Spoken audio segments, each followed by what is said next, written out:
Hello everyone, मैं ममतेश गुप्ता। आज देखेंगे सी टेट का प्रीवियस पेपर जो हुआ था 1 जनवरी 2022 को।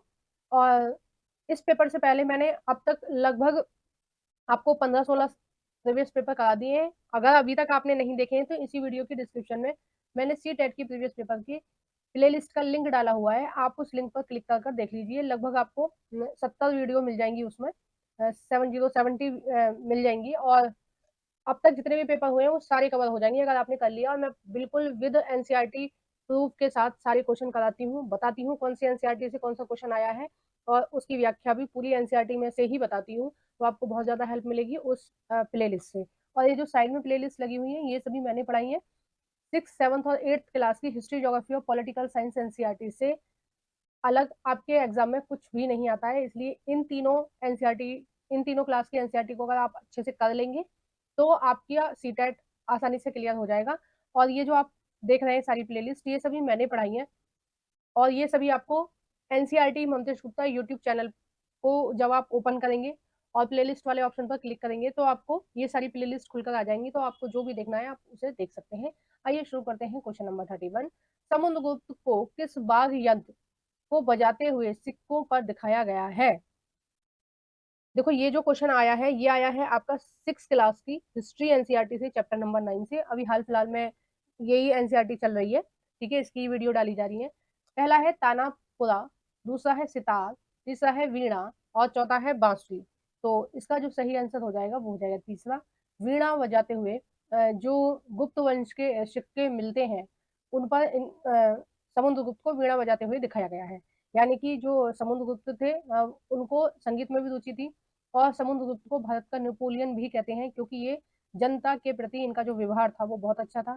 किसानों के प्रति इनका व्यवहार बहुत अच्छा था, ठीक है, इसलिए इन्हें भारत का नेपोलियन भी बोलते हैं। जैसे यूरोप में नेपोलियन था, जनता की सेवा करता था, उसी तरह से समुद्रगुप्त थे, भारत में जनता की सेवा करते थे। ठीक है, आइए नेक्स्ट देखते हैं। Question number 32। देखो, एक चीज और मैं बता दूं, समुद्रगुप्त का या गुप्त वंश का जितना भी इतिहास मिला है वो ज्यादातर चीजें हमें मिली हैं प्रयाग प्रशस्ति से, ठीक है। और जो किसके द्वारा लिखी गई है, कभी हरीशचंद्र के द्वारा लिखी गई है, ठीक है। हरीशचंद्र कौन थे? इनके यहाँ दरबारी थे, और उन्होंने जो प्रशस्तियां लिखी हैं उसमें इन गुप्त वंश के काफी चीजों का दिया हुआ है। समुद्रगुप्त से पहले जितनी भी पीढ़ियां थी, चाहे हम श्रीगुप्त की बात करें, चाहे हम घटोत्कच की बात करें, चंद्रगुप्त फर्स्ट, समुद्रगुप्त, ठीक है, तो ये सारी किसने लिखी है? हरीशचंद्र ने लिखी है। और कई बार आपके एग्जाम में क्रम भी पूछ लिया जाता है, तो एक बारी मैं क्रम भी बता देती हूँ आपको। सबसे पहले है श्रीगुप्त, उसके बाद है घटोत्कच, उसके बाद है चंद्रगुप्त फर्स्ट, उसके बाद है समुद्रगुप्त, उसके बाद है रामगुप्त, फिर चंद्रगुप्त सेकंड, ठीक है, उसके बाद कुमारगुप्त फर्स्ट, और उसके बाद स्कंदगुप्त। स्कंदगुप्त गुप्त वंश के अंतिम शासक थे, ठीक है। आइए नेक्स्ट देखते हैं क्वेश्चन नंबर 32। ए, बी और सी कथनों को पढ़िए तथा सही उत्तर का चयन कीजिए। लगभग 200 साल के भीतर मगध सबसे महत्वपूर्ण जनपद क्यों बन गया था? मतलब क्या कारण थे जो ये महत्वपूर्ण जनपद बन गया? ठीक है, आपका जो एनसीईआरटी है 6th क्लास की जो हिस्ट्री एनसीईआरटी है उसमें चैप्टर नंबर 5 में जनपद और महाजनपद के बारे में दे रखा है बहुत विस्तार से। तो इसमें एक मगध दे रखा था उसमें, और एक बज्जी के बारे में बहुत विस्तार से दे रखा है। तो उसमें ये बताया गया है कि ऐसा क्या कारण था जिसमें ये जो मगध था ये बहुत महत्वपूर्ण बन गया था, ठीक है। आइए देखते हैं। ऑप्शन ए है कई नदियां जैसे गंगा और सोन मगध से होकर बहती थी। बी है मगध का एक हिस्सा जंगलों से भरा था। सी है इस क्षेत्र में लौह अयस्क की खदानें हैं। तो 32 का जो सही आंसर हो जाएगा आपका वो हो जाएगा आपका 4। ए, बी और सी तीनों सही है। देखो, मगध कहाँ है? मगध है आज का जो बिहार है, झारखंड है, ठीक है, उड़ीसा के कुछ इलाके हैं, ये सब क्या कहलाता था? ये पहले मगध कहलाता था, है ना। तो ये मगध कहाँ पर है? मगध है जो ये गंगा और ये यमुना का जो दो आब है उसको, वो है, या गंगा का जहाँ से डेल्टा स्टार्ट होता है, गंगा बिहार के बाद किस में एंटर करती है? पश्चिम बंगाल में एंटर करती है, ठीक है। तो ये जो गंगा निकल कर जा रही ये कहाँ से निकल के जा रही थी? मगध के बीच से होकर निकल के जा रही थी। और सोन नदी भी वहीं पर है ना। और बिहार में बहुत सारी नदियां हैं जो बाद में किस में मिल जाती हैं? जो बाद में गंगा में मिल जाती हैं, ठीक है। तो देखो, कोई भी राज्य की हम बात करें जो समृद्ध राज्य रहे, या कोई भी हम बड़े शहरों की बात करें, वो सभी नदियों के किनारे ही आपको मिलेंगे। देखो, जैसे हमारा दिल्ली है, कलकत्ता है, कलकत्ता गंगा नदी के किनारे, हमारा दिल्ली किसके किनारे है, यमुना नदी के, मथुरा यमुना नदी के, है ना, मथुरा वृंदावन दोनों यमुना नदी के किनारे हैं। और भी आप बड़े शहरों की बात करो, मुंबई, मुंबई किसके किनारे, समुद्र के किनारे, यानी कि रहने की व्यवस्था जो होती है वो सबसे पहले लोग देखते हैं वहाँ सुविधा क्या है। तो सबसे ज्यादा हमें जरूरत होती है पानी की, तो जहाँ पानी के स्रोत है वहीं आपको बड़े शहर देखने को मिलेंगे। और बड़े शहरों की मैं खासियत बताऊं कि वो यमुना नदी के किनारे ज्यादा देखने को मिलते हैं गंगा नदी के अकॉर्डिंग, क्योंकि गंगा में बहुत बार बाढ़ आ जाती है, लेकिन यमुना हमारी सीधी सादी सी नदी है और उसमें बाढ़ आने का खतरा ना के बराबर होता है। ठीक है, आइए नेक्स्ट देखते हैं क्वेश्चन नंबर 33। अभिकथन है ए, रोम साम्राज्य ने दक्षिण भारत में व्यापार किया। कारण है आ, दक्षिण रोम सोने के सिक्के मिले हैं दक्षिण रोम से। एक मिनट, हाँ देखो यहाँ पर ये आना चाहिए दक्षिण भारत से। ठीक है, यहाँ पर क्या आना चाहिए, टाइपिंग मिस्टेक हो गई है, दक्षिण भारत से रोमन सोने के सिक्के मिले हैं।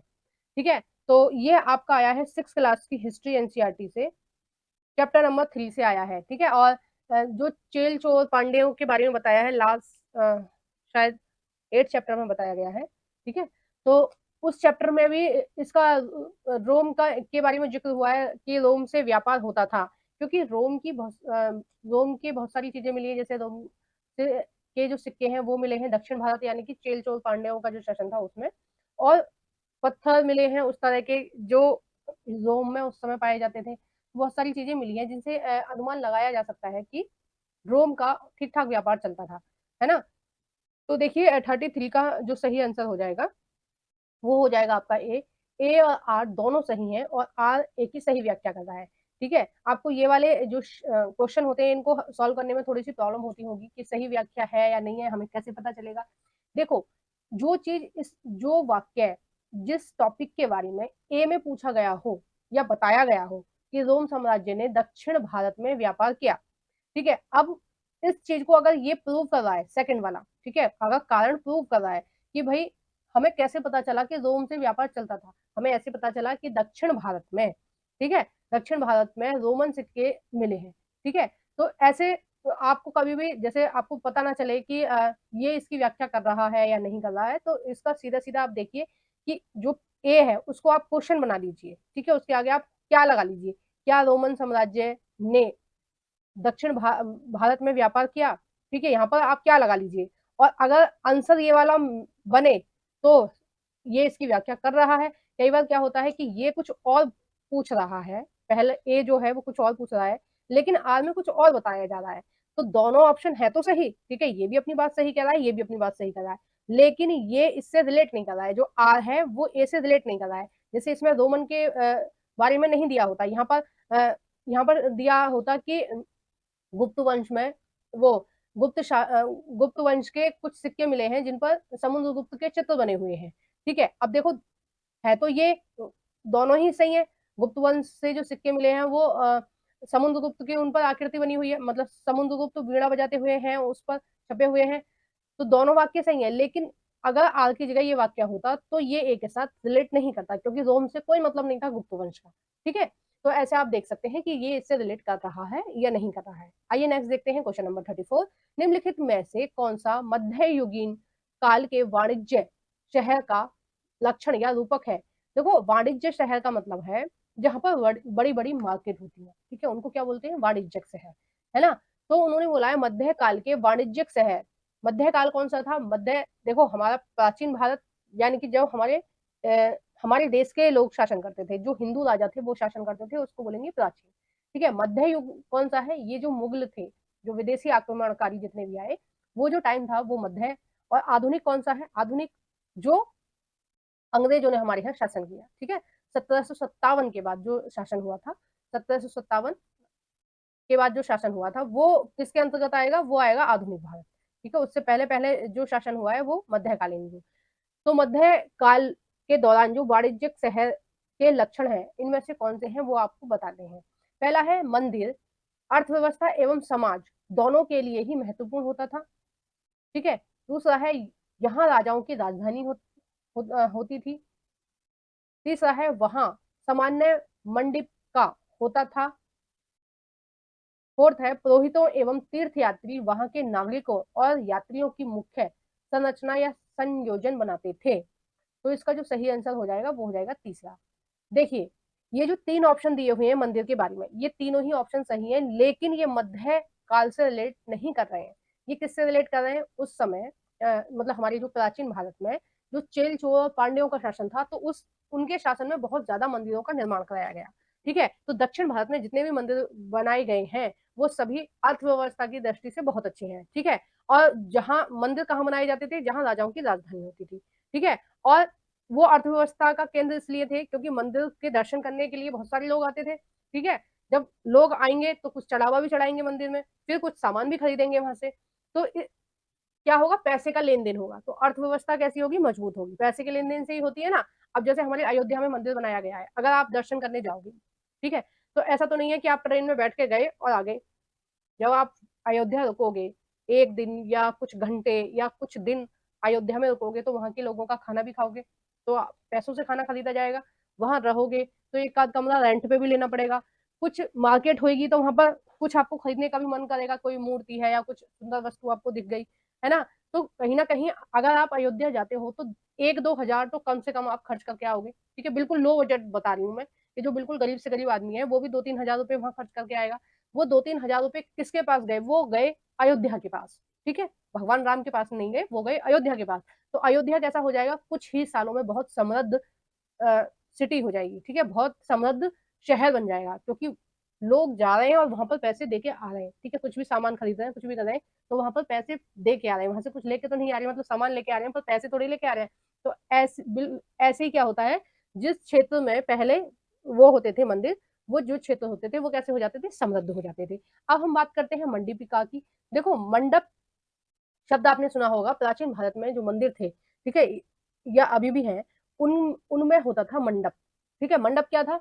मंडप था जब मंदिर बने हुए होते थे, ठीक है, इस तरह के मंदिर बने होते थे, तो वो 3 भागों में बने होते थे इस तरह से। ठीक है, तो ये जो हॉल होता था ये लोगों के रुकने का स्थान होता था, और ये जो होता था ये गर्भगृह होता था। यहाँ मेन मूर्ति होती थी देवी देवता की, जिसका भी मंदिर है। जैसे राम मंदिर की बात करें तो उसमें गर्भगृह में कौन सी मूर्ति रखी हुई है? भगवान श्री राम की मूर्ति रखी हुई है। और उसके पहले वाला जो हॉल है वो मंडप है। ठीक है, वहां पर भजन कीर्तन कर सकते हैं या भगवान की आराधना कर सकते हैं बैठ के। तो ये उस मंडप से रिलेटेड नहीं है। ठीक है, उसका ये मंडप का जो दिया है ये उस क्षेत्र के लिए नहीं दिया है, लेकिन सेंस अगर आप देखें तो एक जैसा है। मंडप का मतलब था जहां लोग रुकते थे, जहां भक्त रुकते थे। यहाँ मंडी से सेंस है। मंडी का मतलब होता है, अगर आपने देखा होगा आपके शहर में या कहीं भी, अगर गांव देहात से होगे तो आपने सुना होगा अपनी मम्मी को कहते हुए कि मैं मंडी से सब्जी लेने जा रही हूँ, मंडी से सामान लेने जा रही हूँ, मंडी से अनाज लेने जा रही हूँ। ठीक है, मंडी से आटा लेने जा रही हूँ। तो मंडी शब्द का प्रयोग करते थे पहले बाजार की जगह। ठीक है, आजकल तो बाजार यूज करते हैं, लेकिन जो शुद्ध शब्द है हमारे भारत का शब्द है वो है मंडी। ठीक है, तो वहीं से क्या बना है? मंडिप का। ठीक है, अब आपको समझ में आ गया होगा मंडिप का क्या है। ये एक तरह का मार्केट है, और मंडप क्या है? वो मंदिर है। ठीक है, तो आप इसमें कंफ्यूज नहीं होना। नेक्स्ट क्वेश्चन है आपका, क्वेश्चन नंबर 35। इतिहास के अब अधिकरण कालक्रम पर कथन ए, बी और सी पर विचार कीजिए तथा सही विकल्प का चयन कीजिए। ए है, देखो हमें क्या करना है, ये जो क्वेश्चन दिया गया है ये कालक्रम के अनुसार हमें देखना है। ठीक है, कि ये जो कथन दिए गए हैं नीचे वो सही है या नहीं है। अब देखते हैं। ए, अंग्रेज इतिहासकारों ने भारत के इतिहास को 3 युगों में बांटा था। ठीक है, बिल्कुल सही है। बी है, विभाजन धर्म के विचार पर आधारित था। ये भी सही है। सी है, विभाजन में उपमहाद्वीप की अपार विविधताओं की अपेक्षा की गई। ये भी सही है। तो इसका जो सही आंसर हो जाएगा वो हो जाएगा, ये तीनों ही सही है। देखो अंग्रेजों ने कैसे बांटा था? अंग्रेजों ने बांटा था हमारे भारत को कि 3 भागों में बांटा था। ठीक है, आपके एनसीईआरटी में लिखा हुआ है, और 3 भागों में ही किसने बांटा था? भारतीय इतिहासकारों ने। ठीक है, मतलब हमारे यहाँ के जो इतिहासकार थे उन्होंने अपने हिसाब से अलग बांटा था। ठीक है, तो नाम का ही फर्क है, बांटा एक जैसा ही है पर नाम का ही फर्क है बस। तो आइए नेक्स्ट देखते हैं क्वेश्चन नंबर 36। देखो ये जो आपको क्वेश्चन आया मैंने शायद नहीं बताया, 8th क्लास की हिस्ट्री एनसीईआरटी चैप्टर नंबर 1 से आया है। और उसमें दे रखा है कि जो ब्रिटिश इतिहासकार थे उन्होंने कैसे बांटा, और भारतीय इतिहासकारों ने इसको कैसे बांटा है इतिहास को। ठीक है। क्वेश्चन नंबर 36, बंजारों के संदर्भ में ए और बी कथनों पर विचार कीजिए तथा सही उत्तर का चयन कीजिए।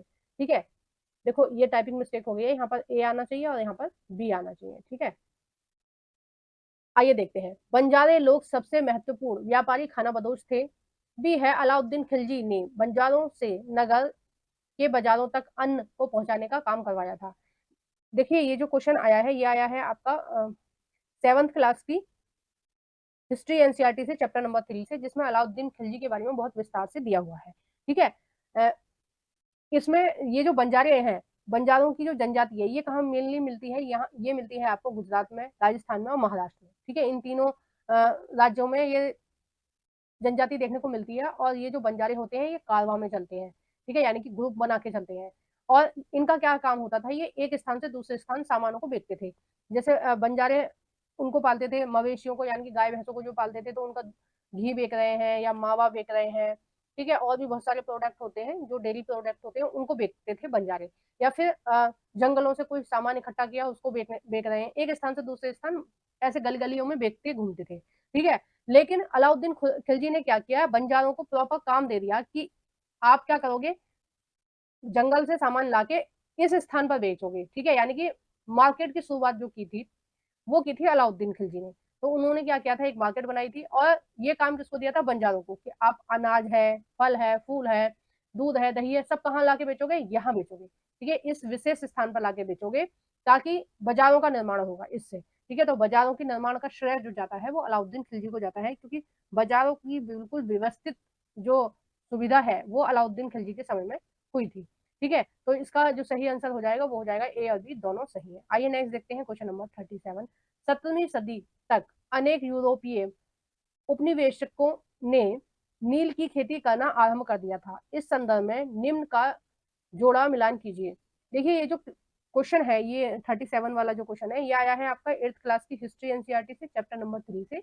और जो यूरोप था उस समय, ठीक है, जो यूरोप था, यूरोप का मतलब है ये जितने भी देशों के नाम दे रखे हैं, ये सभी देश क्या कर रहे थे, नील की खेती कर रहे थे। क्यों कर रहे थे, क्योंकि पहले बहुत ज्यादा रंग नहीं चलते थे। अब जो रंग बिरंगे कपड़े आपको देखने को मिलते हैं वो पहले नहीं मिलते थे। पहले एक दो ही रंग के कपड़े पहनते थे, जैसे सफेद कपड़े हैं, या ज्यादातर नीले कपड़े, नीली पट्टी, इस तरह के ही, बैगनी पट्टी, इस तरह के। अगर आप पुरानी महिलाओं के फोटो देखेंगे तो ज्यादातर पट्टी वाली डिजाइन होती थी उनके साड़ियों में, है ना। और जो आदमी भी जो धोती पहनते थे नीचे, पैंट वैंट तो ये तो अभी आ गया है फैशन। अगर बिल्कुल बहुत पुरानी फोटो देखोगे आप अपने बाबा या नाना की देखोगे तो वो धोती पहनते थे। ठीक है, तो वो भी कैसी होती थी, ज्यादातर वो व्हाइट कलर की होती थी और नीली उस पर पट्टी होती थी। तो उस समय नील की बहुत ज्यादा डिमांड थी। अब यूरोप में जो बोर्ड नाम का पौधा होता है, ठीक है, यूरोप में जो बोर्ड नाम का पौधा होता है वो होता है शीतोष्ण कटिबंध जलवायु में। और उसको रखना बहुत मुश्किल होता है, मतलब उसका उसको उगाना बहुत मुश्किल होता है। तो यूरोप में जब नील की डिमांड बढ़ी, यानी कि नीले कलर की डिमांड बढ़ी, ठीक है, तो यूरोप वालों ने क्या किया कि एक ऐसे पौधे की जांच पड़ताल की जो इन देशों में आराम से उगाया जा सके, जो औपनिवेश है, यानी कि जिन पर उनका शासन चल रहा था। अब उसमें कौन कौन से थे, जैसे फ्रांसीसियों का शासन चल रहा था, कहां पर, कैरेबियन द्वीप समूह में, तो उन्होंने वहां पर नील उगाया। पुर्तगालियों का शासन चल रहा था ब्राजील में, तो उन्होंने वहां पर नील उगाया। अंग्रेजों का शासन कहाँ चल रहा था, अंग्रेजों का शासन चल रहा था जैमिका द्वीप समूह में, तो उन्होंने वहां पर नील की खेती करी। स्पेनिश का चल रहा था वेनेजुला में, तो उन्होंने वहां पर नील की खेती करी। ठीक है, और भारत में किसका चल रहा था, यहाँ पर भी अंग्रेजों का ही चल रहा था, तो यहाँ पर भी जो नील की क्रांति हुई, या नील जो जबरदस्ती उगवाया जा रहा था भारतीय किसानों से, उसका मेन कारण ये था क्योंकि यूरोप में नील की मांग बढ़ रही थी और उनको समझ नहीं आ रहा था कि ज्यादा से ज्यादा मुनाफा कमाने के लिए वो कहाँ पर नील उगाएं। और उनको जब पता चला कि नील का जो पौधा है वो भारत की जलवायु में आसानी से उगाया जा सकता है, और जो बोर्ड नाम का वृक्ष होता है वो इतना अच्छा कलर नहीं देता जितना अच्छा नील, जो हमारे यहाँ नील का पौधा होता है उसका कलर होता है, तो इसलिए उन्होंने हमारे यहाँ नील की खेती की थी। आइए नेक्स्ट देखते हैं क्वेश्चन नंबर 38। निम्नलिखित कथनों पर विचार कीजिए एवं सही विकल्प चुनिए। ए है, गन्ने की निज व्यवस्था के अंतर्गत बागान मालिक स्वयं अपनी जमीन में गन्ने का उत्पादन करते थे। बी है, निज खेती की व्यवस्था में बागान मालिक या तो जमीन खरीद लेते थे या दूसरे जमींदारों से जमीन भाड़े पर ले लेते थे और मजदूरों को काम पर लगाकर नील की खेती करवाते थे। सी है, निज खेती व्यवस्था में बागान मालिकों को बहुत सारे मजदूर तथा बड़ी मात्रा में मात्रा एवं बैलों की आवश्यकता पड़ती थी, बड़ी मात्रा में, ठीक है, बड़ी मात्रा में बैलों की आवश्यकता पड़ती थी। तो इसका जो कथन सही हो जाएगा वो कौन सा हो जाएगा, वो हो जाएगा सी। बी और सी दोनों सही है, जबकि ए गलत है। क्यों गलत है? क्योंकि गन्ने की खेती नहीं होती थी इस व्यवस्था के अंतर्गत, निज व्यवस्था के अंतर्गत गन्ने की खेती नहीं होती थी। किसकी होती थी? नील की खेती, ठीक है, ध्यान रखना। नेक्स्ट है क्वेश्चन नंबर 39। राजा राम मोहन राय, देखो ये जो आया था आपका, ये आया था 8th क्लास की हिस्ट्री एनसीईआरटी से, चैप्टर नंबर 3 से, ठीक है। नील के बारे में उसमें बहुत विस्तार से दिया हुआ है। तो ये जो दोनों क्वेश्चन थे ऊपर वाले, वो 8th क्लास की हिस्ट्री एनसीईआरटी से चैप्टर नंबर 3 से ही आए थे। और ये जो 39 वाला जो क्वेश्चन है, ये आया है आपका 8th क्लास की हिस्ट्री एनसीईआरटी से चैप्टर नंबर 7 से। क्वेश्चन नंबर है 39। राजा राममोहन राय ने अपने लेखन में तर्क दिया और विश्वास उत्पन्न किया कि सती होने की अनुमति नहीं है, क्योंकि पहला है अंग्रेज इसके खिलाफ या विरुद्ध थे, दूसरा है प्राचीन ग्रंथ इसका समर्थन नहीं करते हैं, तीसरा है प्राचीन ग्रंथ जो सती प्रथा का समर्थन करते हैं उनको फेंक देना चाहिए, चौथा है महिला जो सती हुई है वे मृत्यु की कामना करती थी। तो इसका जो सही आंसर हो जाएगा वो हो जाएगा दूसरा। देखो राजा राम मोहन राय और विवेकानंद दोनों ही ग्रंथों का सहारा लेते थे समाज को सुधारने के लिए, ठीक है। क्योंकि हमारे ग्रंथों में कहीं भी दास प्रथा, सती प्रथा का उल्लेख नहीं मिलता है, ठीक है, कहीं भी बाल विवाह का उल्लेख नहीं मिलता है। ये जो सती प्रथा थी और ये जो बाल विवाह थी, ये मुगलों की वजह से हुई, आनी शुरू हुई। और सती प्रथा मेनली आपको राजस्थान में देखने को मिलती थी पहले। और सती प्रथा क्या थी कि अगर किसी महिला का पति मर जाएगा तो उस महिला को अपने पति के साथ ही मरना होता था, क्योंकि विधवा विवाह का नहीं चल रही थी समाज में उस समय। तो क्या करती थी महिलाएं, जब उनके पति मर जाते थे तो या तो समाज के लोग उनको कुछ ऐसी चीज खिला देते थे कि उनका ब्लड प्रेशर लो हो जाता था और वो खुद ही मर जाती थी, मतलब खुद ही बेहोश टाइप की हो जाती थी, और उसको बाद में उस आदमी के साथ जला दिया जाता था जिंदा, ठीक है। मतलब वो महिला जिंदा है और अपने पति की शव के साथ वो जल जाती थी। मतलब अनेक तरीके अपनाए जाते थे। सीधी सीधी बात यह है कि अगर पति की मृत्यु हो गई तो उस महिला को भी मरना पड़ेगा, चाहे वो कितनी भी उसकी उम्र है, ठीक है। और बच्चों को छोड़कर वो मरती थी, तो सोचो उन बच्चों का क्या होता था होगा। तो ये प्रथा बहुत ही गलत थी। देखो हमारे यहाँ जो पर्दा व्यवस्था है वो भी किसकी देन है? ये मुगलों की ही देन है, ठीक है। जब विदेश से ये मुगल आए, है ना, जब ये मुगल आए तो इन्होंने क्या किया कि लड़कियों को उठा के ले जाते थे और उनके साथ विवाह कर लेते थे, ठीक है। एक तरह से जो लव जिहाद है वो चल रहा था उस टाइम पे। तो उस सबको रोकने के लिए क्या किया, लड़कियों को पर्दा कराना शुरू कर दिया। बाद में ये सारी चीजें समाज में इतनी बुरी तरह से घुल गई कि ये एक कुप्रथा बनकर समाज में चलती रही। अभी धीरे धीरे कुछ क्रांति आ रही है, कुछ लड़कियों की सोच बदल रही है, कुछ समाज की सोच बदल रही है, कुछ घर वालों की सोच बदल रही है। धीरे धीरे पर्दा व्यवस्था काफी हद तक खत्म हो गई है और होनी चाहिए, ठीक है। राजपूतों में ज्यादा चलती है, मतलब ये राजस्थान वगैरह में ज्यादा चलती है, क्योंकि वहां पर ही जो ये थे मुगल थे उनका प्रभाव ज्यादा देखने को मिलता है। उत्तर भारत में, दक्षिण भारत में पर्दा नहीं है। अगर आप तमिलनाडु में देखेंगे, केरल में देखेंगे, महाराष्ट्र में देखेंगे, वहां पर्दा व्यवस्था नहीं है, ठीक है। अगर आप उत्तराखंड में देखेंगे वहां भी पर्दा नहीं चलता है, जम्मू कश्मीर में भी पर्दा नहीं चलता है। ये जो पर्दा व्यवस्था है ये कहाँ कहाँ चलती है? ये वहां चलती है ज्यादा जहां जहां ये आए थे। कौन आए थे? मुगल आए थे। यानी कि ये जो थे जो बाहर से आए थे, चाहे अकबर है, ये बाबर है, ठीक है, या उनसे पहले जो दिल्ली सल्तनत वाले आए थे, कुतुबुद्दीन ऐबक वगैरह, इल्तुतमिश वगैरह, ये सब जो आए थे, इनकी वजह से पर्दा व्यवस्था शुरू हुई। नहीं तो ग्रंथों में कहीं भी पर्दा व्यवस्था का, बाल विवाह का जिक्र नहीं है। अगर आप महाभारत या रामायण की बात करें, देखो सीता जी की पूरी उम्र थी, शादी के लायक थी वो, ठीक है। महाभारत में भी आपको कोई साक्ष्य नहीं मिलता है जिससे ये पता चले कि बाल विवाह होता था। तो नहीं होता था, इन लोगों की वजह से हुआ है। अब धीरे धीरे ये कुरीतियां खत्म होती जा रही है, समाज पहले की तरह नॉर्मल और स्वच्छ होता जा रहा है। तो ये जो पर्दा व्यवस्था है ये ज्यादातर कहाँ चलती है? राजस्थान में, क्योंकि यहाँ पर मुस्लिमों का प्रभाव ज्यादा था। गुजरात में चलती है थोड़ी बहुत, और ये दिल्ली में भी है, क्योंकि दिल्ली में ज्यादातर जो लोग हैं वो गाँव देहात के ही हैं। यूपी में, बिहार में, झारखंड में, इन सब में चलती है। और क्यों चलती है वो मैंने आपको बता दिया। क्वेश्चन नंबर 40, और ये इस वीडियो का लास्ट क्वेश्चन रहेगा, ठीक है। वीडियो थोड़ी लंबी हो गई है, उसके लिए मैं क्षमा चाहती हूँ। ये इस वीडियो का लास्ट क्वेश्चन रहेगा, बाकी के जो क्वेश्चन है हम नेक्स्ट पार्ट में कंप्लीट करेंगे। क्वेश्चन नंबर 40, महिलाओं से जुड़ी हुई सुधारों के संदर्भ में निम्नलिखित कथनों पर विचार करें। ये है, ईश्वर चंद्र विद्यासागर ने विधवा विवाह का मुद्दा उठाया, ठीक है। दूसरा है आपका मद्रास प्रेसिडेंसी, तीन प्रेसिडेंसी थी अंग्रेजों के समय में, कौन कौन सी थी? एक मद्रास थी, और दूसरी बंगाल थी, और तीसरी कौन थी वो आप मुझे कमेंट बॉक्स में बताएंगे, ठीक है। आपने भी तो एनसीईआरटी पढ़ी होगी, और नहीं पढ़ी है तो आप प्लीज पढ़िए और मेरी वीडियोस की हेल्प दीजिए। मद्रास प्रेसिडेंसी में वीरे शिवलंगन पंतलू ने विधवा विवाह के समर्थन में एक संगठन बनाया। सी है, विवाह करने वाली विधवाओं को समाज में आसानी से स्वीकार कर लिया जाता था। तो इसका जो सही आंसर हो जाएगा वो हो जाएगा ए और बी दोनों सही है। अब सी गलत है, क्योंकि उस समय समाज में विधवा महिलाओं को स्वीकार नहीं किया जाता था। उत्तराखंड में भी बहुत सारे ऐसे स्थान हैं जहां आज भी विधवा महिलाओं की शादी नहीं होती है, ठीक है। मतलब अगर शादी के 1-2 साल बाद महिला विधवा हो जाए, उसके पति की मृत्यु हो जाए, तो उसको दोबारा शादी करने का मौका नहीं मिलता है, जो कि एक कुप्रथा है और उसको खत्म करना चाहिए पूरी तरह से। भाई जो आदमी चला गया, ठीक है, आप ये थोड़ी ना है कि आप अगर पुरुष चला गया तो महिला को जीने ही ना दो, वो दूसरा विवाह कर ले और आराम से रहे अपने दूसरी जगह, ठीक है, दूसरे हस्बैंड के साथ। तो आपको वीडियो कैसी लगी है प्लीज कमेंट बॉक्स में बताइएगा। वीडियो को जरूर से लाइक कर देना। जो भी फ्रेंड आपके सी टेट की तैयारी कर रहे हैं उन सभी फ्रेंडों के साथ मेरी इस वीडियो को शेयर कर देना। लाइक करना बिल्कुल नहीं भूलना है, लाइक करके जाना है, ठीक है। मैं बताना भूल गई थी, ये जो क्वेश्चन था जो लास्ट में मैंने क्वेश्चन कराया था ईश्वर चंद्र विद्यासागर वाला, ये आपका 8th क्लास की हिस्ट्री एनसीईआरटी से आया था, चैप्टर नंबर 7 से आया था। और इससे पहले वाला जो क्वेश्चन था वो शायद मैंने बता दिया था, ये आया था 8th क्लास की हिस्ट्री एनसीईआरटी से चैप्टर नंबर 7 से, ठीक है, दोनों एक ही चैप्टर से आए थे। और अभी तक आपने मेरे चैनल को सब्सक्राइब नहीं किया है तो प्लीज मेरे चैनल को सब्सक्राइब कर लेना। Thank you for watching everyone.